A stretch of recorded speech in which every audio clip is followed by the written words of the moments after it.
तो कल की क्लास में हम लोगों ने फर्स्ट ऑर्डर काइनेटिक्स पढ़ लिया था। साथ ही साथ में बैक्टीरियल जो ग्रोथ वाला कंसेप्ट था वो भी हमने चेक किया था। बस फ़र्क इतना है कि वहाँ पर जो नॉर्मल काइनेटिक्स होती है A0 अपॉन में AT होता है और बैक्टीरियल ग्रोथ में AT अपॉन में A0 आ जाता है। और दूसरा डिफरेंस ये कि जब हम लोग नॉर्मल फर्स्ट ऑर्डर काइनेटिक्स की बात करते हैं तो AT is basically A minus x, और जब बैक्टीरियल ग्रोथ की बात करते हैं तब बेसिकली आप लोगों का जो AT होता है वो AT कौन होता है, आपका A प्लस एक्स, क्योंकि वहाँ बैक्टीरिया समय के साथ साथ डिक्रीज़ नहीं होते हैं, वहाँ पे समय के साथ साथ इंक्रीज़ होते हैं। तो तुम्हें शायद पता होगा कि मैंने कल की क्लास में तुम लोगों को बताया था कि हम लोगों को फर्स्ट ऑर्डर काइनेटिक्स को गैस के टर्म्स में भी डिराइव करना है। गैस के टर्म्स में डिराइव करने का मतलब है कि कल मैंने आपको क्या चीज़ें बताई। कल मैंने ये बताया कि अगर आपके पास कोई एक रिएक्टेंट है, लेट से ए आपके पास एक रिएक्टेंट है जो कि कन्वर्ट हो रहा है किसमें, प्रोडक्ट में, तो हमने ये देखा था कि वो जो ए है वो एक्वस फेज में होगा या फिर मान लेते हैं लिक्विड फेज में होगा, यानी कि उसके लिए कंसंट्रेशन हम डिफाइन करेंगे, है ना। ओके, लेकिन आज के केस में डिफरेंस ये आएगा कि हम लोग इस ए को गैस लेंगे। ठीक है, इस ए को हम लोग क्या लेने वाले हैं, एक गैस लेने वाले हैं। अब अगर यहाँ पे हम लोगों ने गैस लिया तो गैस लेने से क्या फ़र्क पड़ेगा वो हम लोगों को देखना है। क्या कुछ चेंजेस आएंगे? बिल्कुल, फॉर्मूले के डेरिवेशन में चेंजेस आएंगे। अब मैं एक जनरलाइज फार्मूला डिराइव करके दे रही हूँ, ठीक है। उस जनरलाइज फार्मूले को हम लोग हर जगह इस्तेमाल करेंगे और बस उसमें वैल्यूज़ अलग अलग पुट करते जाओ क्वेश्चन के अकॉर्डिंग और सॉल्व करते जाओ, ठीक है। तो वैसे तो जनरलाइज फार्मूला कोई बहुत बड़ी बात नहीं है। केमिकल इक्विलिब्रियम अगर आता है तो ये जनरलाइज फार्मूला बहुत ही एक्चुअली छोटी चीज़ है। चलो देखते हैं ये जनरलाइज फार्मूला क्या है। खैर पहले आपको इतना पता होना चाहिए कि कल की क्लास से आपने क्या सीखा है।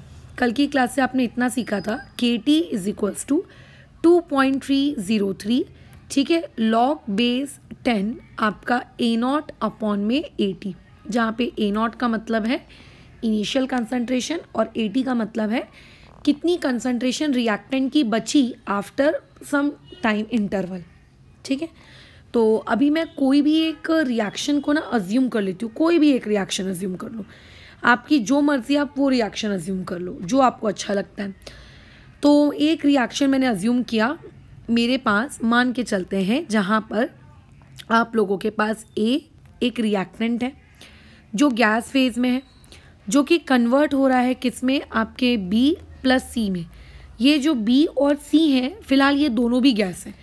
हो सकता है क्वेश्चन पेपर में या फिर जब आपको ये सामने क्वेश्चन आए तो कोई एक आधी रिएक्टेंट या कोई एक आधी प्रोडक्ट हो सकता है आपका सॉलिड या लिक्विड फेज में हो। तो अगर वो सॉलिड या लिक्विड फेज में रहा ना, तो ऐसे केस में आपको क्या करना है, आपको उनके प्रेशर को इग्नोर करना है, बराबर। आपको उनके प्रेशर को काउंट नहीं करना है। आप प्रेशर किसका काउंट करोगे, जो सिर्फ और सिर्फ गैस फेज में होंगे, ठीक है, जो आपके सिर्फ और सिर्फ किस में होंगे, आपके गैस फेज में होंगे। Done, okay.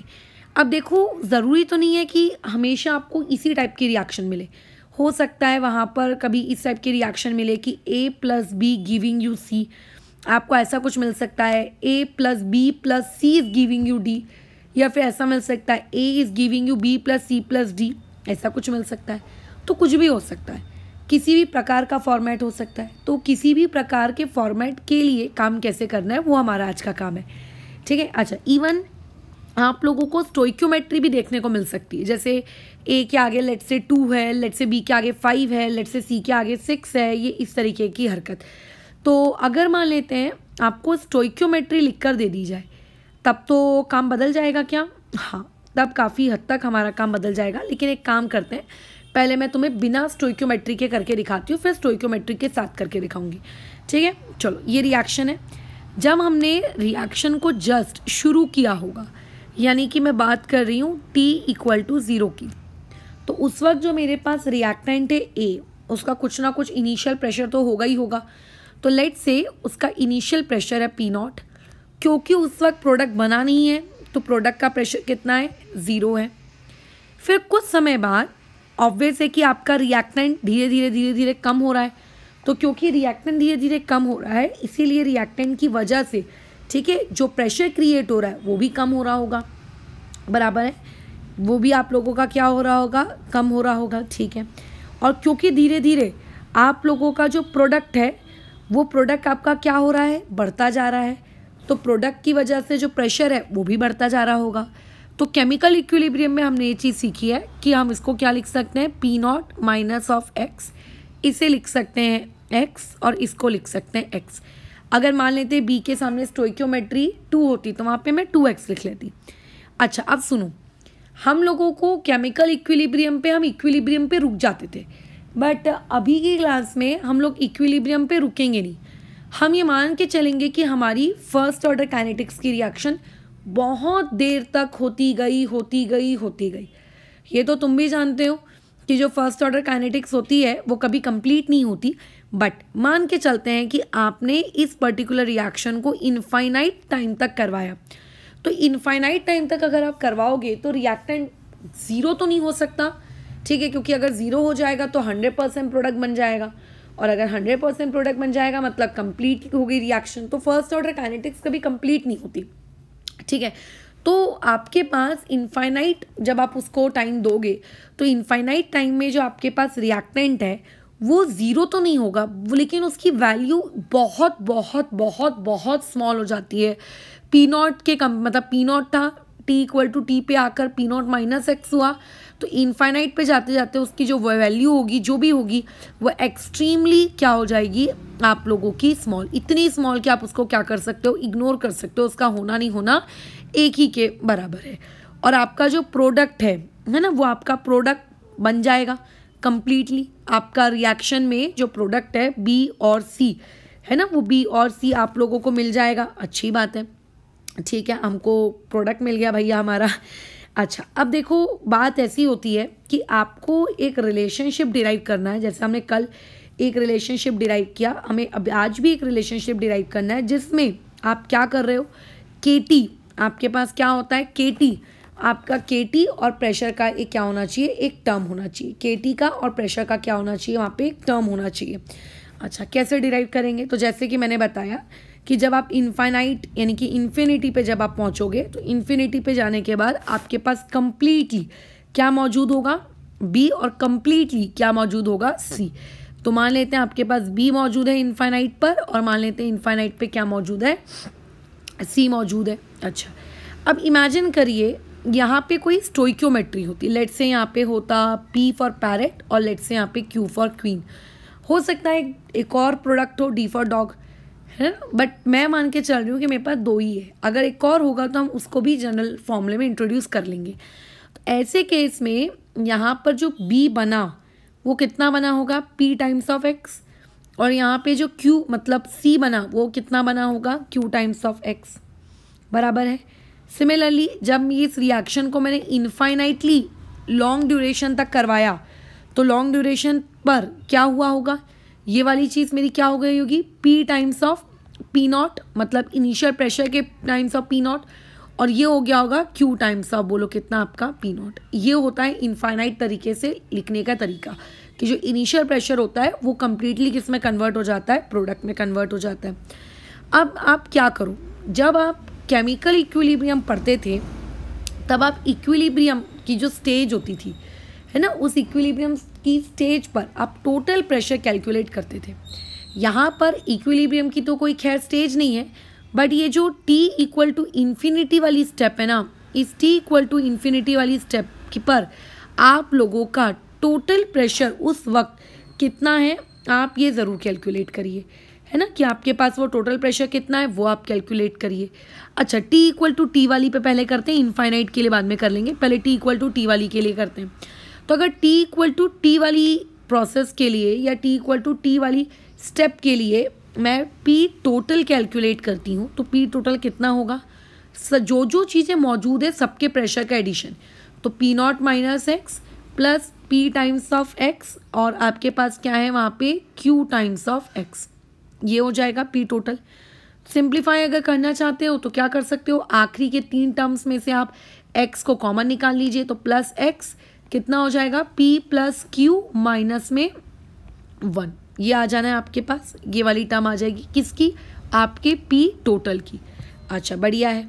अब उसके अलावा अगर मैं इनफाइनाइट पर जब हूँ और इन्फिनिटी पर भी अगर मैं प्रेशर कैलकुलेट करूँ, तो इन्फिनिटी वाले प्रेशर को खैर पी टोटल आप बोल सकते हो कि इन्फिनिटी वाले पॉइंट पे टोटल प्रेशर कितना है, बट इन्फिनिटी वाले पॉइंट को हम लोग टोटल प्रेशर पी टी इस सिंबल से इंडिकेट ना करते हुए पी इन्फिनिटी से इंडिकेट करते हैं, है ना। तो इन्फिनिटी पे क्या क्या है, इन्फिनिटी पे ऐसा नहीं है कि रिएक्टेंट कंप्लीटली ज़ीरो हो गया, रिएक्टेंट है, बट जैसा कि मैंने तुम्हें बताया बहुत कम होगा कि आप उसको इग्नोर कर सकते हो। तो पी इन्फिनिटी को क्या लिख सकते हैं आप, P times of P not.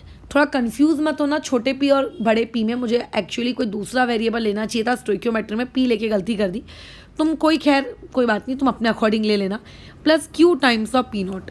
ठीक है, इन्फिनिटी का ये हाल चाल है ना। इस इन्फिनिटी के साथ क्या किया जा सकता है, इस इन्फिनिटी के साथ आप ज़्यादा से ज़्यादा इतना कर सकते हो कि P not right hand side से कॉमन निकाल लीजिए, तो ये ब्रैकेट में पी प्लस क्यू आ जाएगा और ये पी इन्फिनिटी। तो इनडायरेक्टली पी इन्फिनिटी के बीच में और पी नॉट के बीच में क्या बन गया, एक रिलेशनशिप बन गया, है ना। पी इन्फिनिटी के बीच में और पी नॉट के बीच में क्या बन गया, एक रिलेशनशिप बन गया। Done, okay. अब देखो कल का हमने जो फॉर्मूला लिखे थे, हमारा कल का फॉर्मूला क्या था, यही था के T equal to 2.303 log base 10 A not upon A T. अब देखो इस फॉर्मूले में जो ए नॉट है उसको हमने रिप्लेस कर दिया किससे, आपके पी नॉट से, बराबर, किससे रिप्लेस कर दिया, पी नॉट से। और जो पी टी है उसको, ए टी था उसको हमने किससे रिप्लेस कर दिया, आपके पी टी से। तो इनिशियल प्रेशर तो देखो सबको पता है, अगर क्वेश्चन में दिया है तो, नहीं दिया तो खैर उसकी अलग कहानी होगी, बट इनिशियल प्रेशर तो सबको पता है, लॉग बेस 10 आ जाएगा। पी नॉट वैसे का वैसे ही रहेगा। पी टी को मैं क्या लिख सकती हूँ, क्या मैं पी टी को पी नॉट माइनस एक्स लिख सकती हूँ, जैसे कल हम ए टी को स्मॉल ए माइनस एक्स लिख सकते थे, सी माइनस एक्स लिख सकते थे, उसी तरीके से उसको पी नॉट माइनस एक्स लिख दिया है। अब देखो 2.303 ये एंटायरली एक क्या है, नंबर, और वेरिएबल कहाँ है, वेरिएबल बाजू में है। तो x ना कई बार आपको देता है पेपर में कि x मतलब बेसिकली कितना डिसोसिएशन हुआ, 75%, 80%, 20%, ये आपको देता है। अगर दिया है तो बहुत अच्छी बात, लेकिन अगर मान लेते हैं x नहीं दिया, x के बदले में उसने दे दिया है pt की वैल्यू, मतलब p टोटल की वैल्यू, है ना, उसने आपको दे के रखा है किसकी, p इन्फिनिटी की वैल्यू। तो ऐसे केस में हमें क्या करना पड़ेगा, हमें एक ऐसी इक्वेशन बनानी है जिसमें ये x ना हो, x के जगह p इन्फिनिटी हो, x के जगह p टोटल हो, x की जगह वो स्टोइकियोमेट्रीज हो, ये मैं चाहती हूँ। तो क्या मैं इस पर्टिकुलर x को सब्सटीट्यूट हम कर सकते हैं क्या, इस x की वैल्यू को क्या मैं यहाँ से सब्सटीट्यूट कर सकती हूँ क्या, तो बिल्कुल इसको सब्सटीट्यूट किया जा सकता है। देखो कैसे सब्सटीट्यूट किया जा सकता है, ऊपर हमने इस चीज़ को डिराइव करके रखा है, ये देखो x की वैल्यू क्या लिख के रखी है, यहाँ पे x की वैल्यू पढ़ो, यहाँ पे क्या लिखी है, p total is equals to p not, फिर प्लस क्या आ जाएगा, p plus q minus 1 times of x। तो देयरफॉर अगर कोई मुझसे यहाँ से x की वैल्यू पूछेगा तो x की वैल्यू डोंट यू थिंक ये इतनी आएगी, जहाँ पे स्मॉल p और स्मॉल q और कुछ नहीं बल्कि आपकी स्टोइकियोमेट्रीज है। तो ऐसे केस में अब इस पर्टिकुलर x की वैल्यू को यहाँ पे आप पुट कर दो। हमारा एम बस इतना है x को हटाना, अगर पेपर में x दिया है तो फिर हटाने की नीड नहीं है, बट अगर नहीं दिया है तो क्या करेंगे, तो उसी के लिए हम लोग अभी से एक जनरल फॉर्मूला बना के रख रहे हैं। तो बताओ नेक्स्ट स्टेप क्या हो जानी है, नेक्स्ट स्टेप हो जाएगी पी नॉट अपॉन में, बताइए क्या आ जाएगा, P naught minus of X. तो माइनस में क्या आ गया, bracket P total minus of P naught upon में P plus Q minus of 1, और यहाँ पे इक्वल टू में तो अभी सॉल्व करना पड़ेगा, इक्वल टू तो कुछ है नहीं, ठीक है, ये चलो सॉल्व करो, सादी गणित है और कुछ भी नहीं है यहाँ पर। तो ऊपर में आ गया न्यूमरेटर में पी नॉट अपॉन में, अच्छा मैथ्स अगर अप्लाई करोगे तो ये नीचे का जो ये पूरा का पूरा p प्लस क्यू माइनस 1 है, ये किससे मल्टीप्लाई होने वाला है, आपके उस पी नॉट से मल्टीप्लाई होने वाला है, माइनस में पी टी प्लस में पी नॉट, ये इस तरीके की कहानी रहेगी आपके, है ना। अच्छा, और अपॉन में p plus Q minus 1 create होगा, ये इस तरीके का p प्लस क्यू माइनस 1, फिर इस p प्लस क्यू माइनस 1 को ऊपर भेजा जा सकता है, चलो ऊपर भेज देते हैं। तो क्या हो जाएगा, ये p not times of p plus Q minus of 1 upon में क्या आ जाएगा, p नॉट अच्छा पी नॉट के बाजू में again P plus Q minus one minus of P T, ठीक है। अच्छा और उसके बाद अगेन एक पी नॉट। तो एक काम करो, ये वाला जो टर्म है P not P plus Q minus one और ये जो वाला पी नॉट है, इन दोनों से फिर से एक बार पी नॉट कॉमन निकाल लो तो कुछ इस तरीके का काम आपको देखने को मिलेगा। तो ये दोनों तो देखो कैंसिल आउट हो गए, तो मेरे पास क्या बचा, मेरे पास पी नॉट ऊपर में P plus Q minus one upon में पी नॉट और यहाँ पर बोलो क्या P plus Q minus of P total. ये पूरा एक्स देखो मेरा हट गया कि नहीं हट गया, बिल्कुल हट गया। तो ऐसे में अब हम लोग क्या कर सकते हैं बताओ, इस पर्टिकुलर वैल्यू को जो हमारा ऊपर एक्सप्रेशन था ना, क्या एक्सप्रेशन था, के टी इज इक्वल्स टू 2.303 आपका लॉग बेस 10 पी नॉट, ये रहा पी नॉट। अच्छा पी नॉट अपॉन में पी नॉट माइनस एक्स, इस पूरे एक्सप्रेशन के बदले ये पूरा का पूरा एक्सप्रेशन क्या किया जा सकता है, पुट किया जा सकता है यहाँ पर। और अगर इस पूरे के पूरे एक्सप्रेशन को मैंने पुट किया तो ये चीज़ मेरे पास किस तरीके की दिखने लगेगी, ये ऐसी 2.303 लॉग बेस 10, वो पूरा का पूरा पी नॉट अपॉन में पी नॉट माइनस एक्स पूरा का पूरा सब्स्टिट्यूट कर दिया, हटा दिया उसको वहाँ से।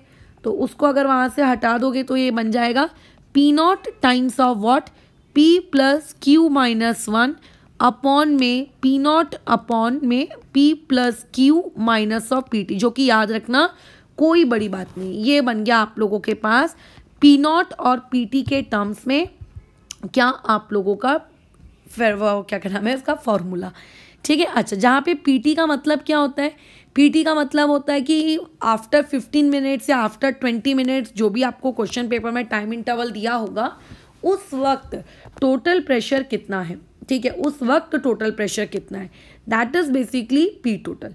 अब तुम चाहो तो इस फॉर्मूले को इन्फिनिटी के टर्म्स में भी निकाल सकते हो। कैसे, देखो ऊपर हमने एक रिलेशनशिप डिराइव करके रखा था क्या, कि आपका P not equal to P infinity equal to P not times of P plus Q, है ना। ये फॉर्मूला हमने ऊपर लिख के रखा था। क्या लिख के रखा था बताइए, हमने लिख के रखा था कि P infinity is equals to P not times of P plus Q, यही था ऊपर में हमारा फॉर्मूला। हाँ तो डोंट यू थिंक कि मैं इस पी इन्फिनिटी को यहाँ ऊपर यूज़ कर सकती हूँ। कैसे, ये देखो यहाँ पर ये दिख रहा है, इसकी जगह सब्सटीट्यूट किया जा सकता है।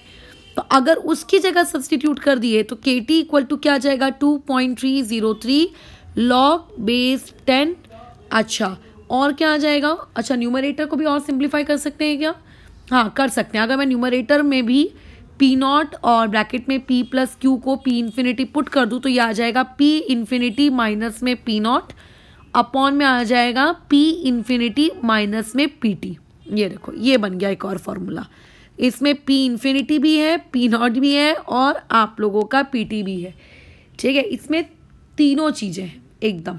और इसमें तुम ध्यान दो कोई स्टोइक्योमेट्री नहीं है, यानी कि इसमें कोई स्टोइक्योमेट्री नहीं है। स्टोइक्योमेट्री पूरी तरीके से हट गई, ये देख रहे हो, स्टोइक्योमेट्री पूरी तरीके से हट गई। मतलब अगर आपको लेट से कल को यहाँ पे वेरिएबल खैर कितने हो गए, लेकिन 5 वेरिएबल हो गए। कैसे, एक हो चुका है के, एक हो चुका है टी, एक हो चुका है पी इन्फिनिटी, एक हो चुका है पी नॉट और एक हो चुका है आप लोगों का पी टी। इन 5 वेरिएबल में से अगर आपको कोई 4 देगा और 5वां पूछेगा तो ये बेस्ट है। अब वो चाहे रिएक्शन में स्टोइक्योमेट्री किसी की 5 हो, किसी की 6 हो, किसी की 4 हो, हमें क्या मतलब। हाँ बस एक बात का ध्यान रखना, इस पूरे फॉर्मूले को करवाते वक्त, ठीक है, इस पूरे फॉर्मूले को देखो करवाते वक्त बस एक बात का ध्यान रखना, मैंने जो रिएक्शन ली थी उस रिएक्शन में एक ही स्टोइक्योमेट्री 1 थी, है ना, एक ही स्टोइक्योमेट्री कितनी थी, 1 थी। और जो भी स्टोइक्योमेट्री थी वो आपकी कहाँ थी, प्रोडक्ट के साइड थी, रिएक्टेंट के साइड थी ही नहीं। लेकिन अब इसका ये मतलब तो नहीं है कि जो रिएक्शंस आपको दी जाएंगी उसमें कभी रिएक्टेंट की तरह स्टोइक्योमेट्री ही नहीं आएगी। फॉर एग्जांपल कल को तुम्हें एक इस तरीके का क्वेश्चन दिया गया 2 टाइम्स ऑफ अमोनिया, ठीक है, 2 टाइम्स ऑफ NH3, यहाँ पे N2 + 3H2, सब जानते हैं ये रिएक्शन ऐसी ही होती है। इसके लिए मैं कह रही हूँ कि फर्स्ट ऑर्डर काइनेटिक्स का फॉर्मूला लिखो प्रेशर के टर्म्स में, ये सब के सब गैस हैं।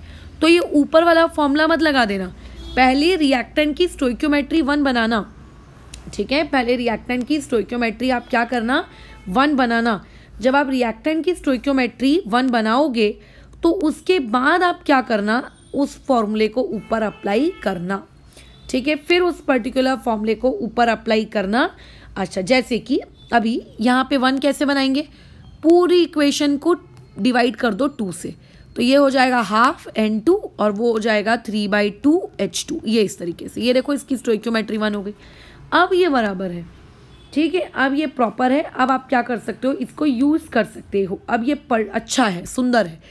अब मुझे बताओ यहाँ पे P कौन है, जिसको लेना है ले लो। इसको अपना P फॉर पैरेट ले लो, स्मॉल p, और इसको अपना ले लो Q फॉर क्वीन। अब अगर मैं कहूँगी कि एक्सप्रेशन लिखकर दिखाओ, तो क्या तुम एक्सप्रेशन लिखकर दिखा दोगे? डेफिनेटली, क्यों नहीं लिख के दे पाएंगे। बोलो क्या हो जाएगा, KT is equals to 2.303 log base 10। बताओ न्यूमरेटर में क्या होता है, न्यूमरेटर में होता है P0 times of P plus Q, तो 1/2 प्लस 3/2 कितना हो गया, 4/2। 4/2 यानी कि 2, और 2 - 1 यानी कि, अच्छा चलो मैं लिख देती हूँ, जाने दो, छोड़ो। कैसा है, मैं तो डायरेक्ट लिख दूंगी, तुमको डायरेक्ट याद रहे ना रहे, इससे अच्छा कि एक स्टेप और लिख दो, लगे तो एक स्टेप और, लगे तो सॉल्व कर लेंगे, कोई दिक्कत नहीं है, ठीक है। ये ऐसे लिखा जाएगा एक्सप्रेशन। अब इसको तो कम से कम तुम ही सॉल्व कर लेना, इससे मेरे सॉल्व करने लायक कुछ बचा नहीं है। ये दोनों ब्रैकेट जो है, उन दोनों ब्रैकेट्स में तुम्हें बस क्या करनी है, वहाँ पे उन दोनों ब्रैकेट्स को तुम्हें सॉल्व करना है, और कुछ भी नहीं करना है, ठीक है। ये इस तरीके की कहानी रहेगी आप लोगों की, बराबर। अच्छा, अब ऐसा भी तो देखो हो सकता है ना कि कल को कोई रिएक्शन ऐसी हो, इमेजिन कल को कोई रिएक्शन ऐसी हो, A is giving you B plus 2 times of B plus 3 times of C plus 4, अच्छा रुको, ऐसा नहीं लिखते, रुको, ऐसा लिखते हैं M टाइम्स ऑफ B, ठीक है, और उसके बाद यहाँ पे लिख देते हैं N times of C plus Q times of D plus R times of E plus G times of K, ऐसा दे दिया। फिर क्या करोगे बताओ? तो ऐसे में कोई दिक्कत नहीं है, उसी एक्सप्रेशन को मॉडिफाई कर देंगे। कैसे, जैसे KT कैसा लिखते थे हम लोग, KT न्यूमरेटर में क्या लिखते थे आपका, पहले तो 2.303 लिखते थे, फिर लॉग बेस 10 लिखते थे, फिर न्यूमरेटर में लिखते थे P0, और P0 के बाद जितनी भी स्टोइकियोमेट्रीज है उनका एडिशन। क्योंकि मैंने जब डेरिवेशन करवाया तो उस वक्त आपको स्टोइकियोमेट्री कितनी थी, मात्र 2, एक P फॉर पैरेट, एक Q फॉर क्वीन, तो आपने लिखा था P प्लस Q।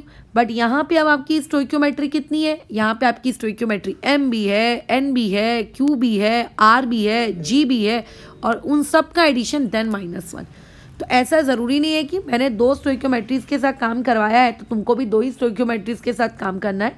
तुमको उस चीज़ को क्या करना है, जितना दिया होगा उसके अकॉर्डिंग मॉडिफाई करना है। अच्छा, कई बार ऐसा होता है कि प्रोडक्ट साइड में या रिएक्टेंट के साइड में कुछ सॉलिड आ जाते हैं, या फिर हो सकता है कभी कुछ क्या आ जाते हैं आप लोगों के लिक्विड्स आ जाते हैं, तो उनको आप इग्नोर करिएगा। और यहाँ क्या आ जाएगा न्यूमरेटर में, M plus N plus Q plus R plus G, और यहाँ पे माइनस ऑफ PT, ठीक है। ये इस तरीके से तुमको चीज़ें लिखने आनी चाहिए, ठीक है। चलो।